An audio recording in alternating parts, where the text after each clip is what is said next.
प्रभु यीशु मसीह में मेरे प्रिय भाई और बहनों, हमारे उद्धारकर्ता प्रभु यीशु मसीह के अति पवित्र और जीवन देने वाले नाम में मैं आप सभी का आज की दिव्य कृपा की प्रार्थना में हृदय से स्वागत करता हूँ। आज 15 अप्रैल है। ईस्टर के दूसरे सप्ताह में हम एक बार फिर परमेश्वर की उपस्थिति में एकत्र हुए हैं ताकि हम अपने दिन की शुरुआत एक नई आशा के साथ, एक नए विश्वास के साथ और एक नए जीवन के अनुभव के साथ हमारे प्रभु यीशु मसीह के साथ शुरू कर सकें। प्रिय भाई और बहनों, आज हम एक क्षण के लिए रुकें और अपने जीवन को गहराई से देखें। हम जीवित हैं, हम सांस ले रहे हैं, हम आज जागे हैं, जबकि बहुत से लोग इस सुबह उठ ही नहीं पाए। क्या यह केवल संयोग है? नहीं, यह परमेश्वर का प्रेम है, यह उसकी दया है। बहुत लोग अपने जीवन से शिकायत करते हैं। वे कहते हैं कि उनके पास यह नहीं है या वह नहीं है। लेकिन आज हमें यह समझना है, जिस जीवन को हम जी रहे हैं वह लाखों लोगों का सपना है। आज हमारे पास एक और दिन है अपने जीवन को सुधारने का, परमेश्वर के करीब आने का और दूसरों के लिए आशीष बनने का। प्रिय भाई और बहनों, ईस्टर का यह समय हमें यही सिखाता है। हमारा जीवन केवल जीने के लिए नहीं है, बल्कि नया जीवन जीने के लिए है। आज हम केवल दिन की शुरुआत नहीं कर रहे हैं, हम एक नए जीवन की शुरुआत कर रहे हैं। आज का दिन हमें एक निमंत्रण देता है, अंधकार से बाहर आने का, प्रकाश में चलने का और परमेश्वर के प्रेम को अपने जीवन में स्वीकार करने का। प्रिय भाई और बहनों, आज हम अपने दिल को खोलें, अपने डर, अपनी चिंताएं, अपनी कमजोरियां, सब कुछ उस प्रभु के सामने रखें जो हमसे बिना शर्त प्रेम करता है। और आज हम यह निर्णय लें, हम शिकायत नहीं करेंगे, हम धन्यवाद करेंगे। हम डर में नहीं चलेंगे, हम विश्वास में चलेंगे। हम अंधकार में नहीं रहेंगे, हम प्रकाश को चुनेंगे। अब आइए हम अपने दिलों को तैयार करें और परमेश्वर के वचन को सुनने के लिए अपने आप को खोलें। आज का हमारा मनन का वचन संत यूहन्ना का सुसमाचार से है, अध्याय 3 पद संख्या 16 से 21। परमेश्वर ने जगत से ऐसा प्रेम रखा कि उसने अपना एकलौता पुत्र दे दिया, ताकि जो कोई उस पर विश्वास करे वह नाश न हो, बल्कि अनंत जीवन पाए। परमेश्वर ने अपने पुत्र को जगत में इसलिए नहीं भेजा कि वह जगत को दोषी ठहराए, बल्कि इसलिए कि जगत उसके द्वारा उद्धार पाए। जो उस पर विश्वास करता है वह दोषी नहीं ठहराया जाता। प्रकाश जगत में आया, परंतु लोगों ने अंधकार को अधिक प्रिय जाना। परंतु जो सत्य पर चलता है वह प्रकाश के पास आता है। मेरे प्रिय भाई और बहनों, आज का यह वचन बाइबल के सबसे गहरे और सबसे सुंदर संदेशों में से एक है। परमेश्वर ने जगत से ऐसा प्रेम रखा। यह प्रेम केवल शब्द नहीं है, यह एक बलिदान है। उसने अपना पुत्र दे दिया हमारे लिए, हमारे पापों के लिए, हमारे उद्धार के लिए। प्रिय भाई और बहनों, यह हमें बताता है कि हम परमेश्वर के लिए कितने अनमोल हैं।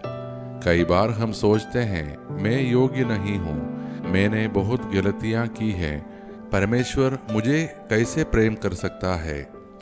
लेकिन यह वचन कहता है, परमेश्वर ने हमें पहले ही प्रेम किया है, उसने हमें चुन लिया है, उसने हमें बचाया है।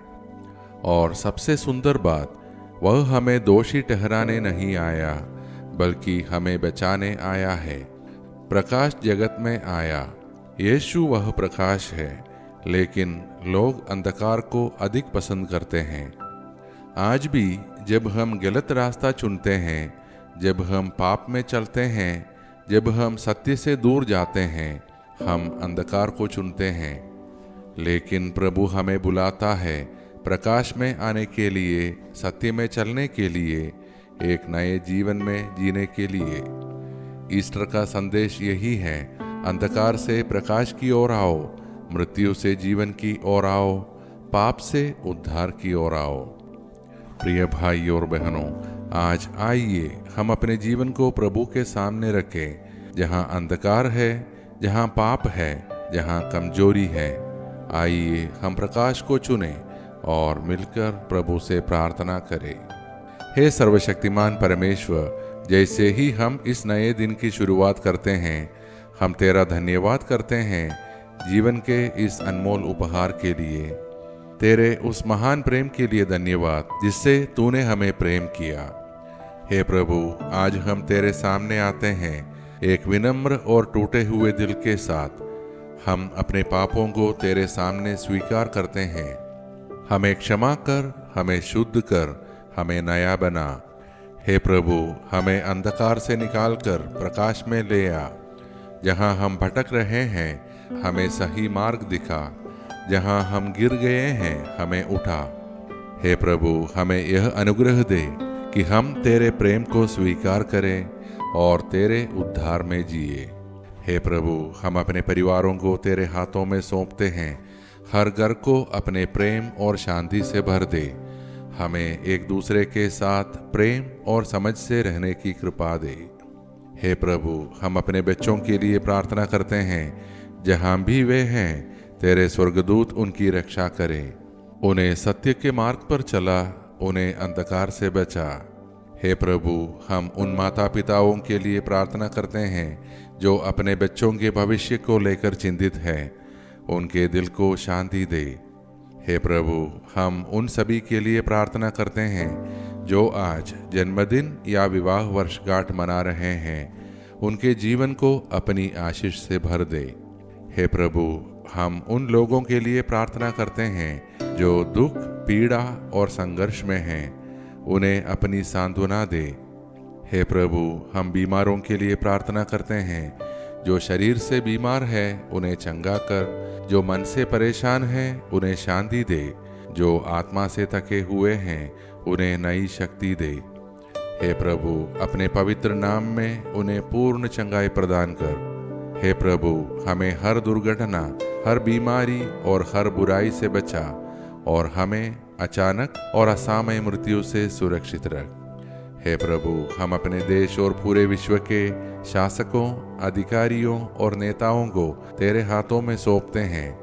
उन्हें बुद्धि और समझ दे ताकि वे न्याय और सत्य के मार्ग पर चले। जहाँ युद्ध है, वहाँ शांति ला। जहाँ घृणा है, वहाँ प्रेम ला। जहाँ विभाजन है, वहाँ एकता ला। हे प्रभु, पूरे विश्व में शांति और भाईचारा स्थापित कर। हमें तेरे प्रकाश में चलने का साहस दे।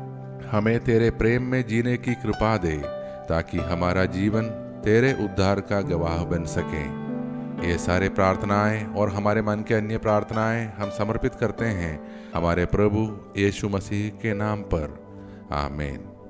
प्रिय भाइयों और बहनों, आज प्रभु हमें बुला रहा है अंधकार से बाहर आने के लिए, प्रकाश में चलने के लिए, क्योंकि वह हमसे प्रेम करता है। यदि आज की यह मनन और प्रार्थना आपके हृदय को छू गई हो, तो कृपया इसे अपने परिवार व मित्रों के साथ साझा करें ताकि वे लोग भी इस प्रेम और उद्धार का अनुभव अपने जीवन में कर सकें।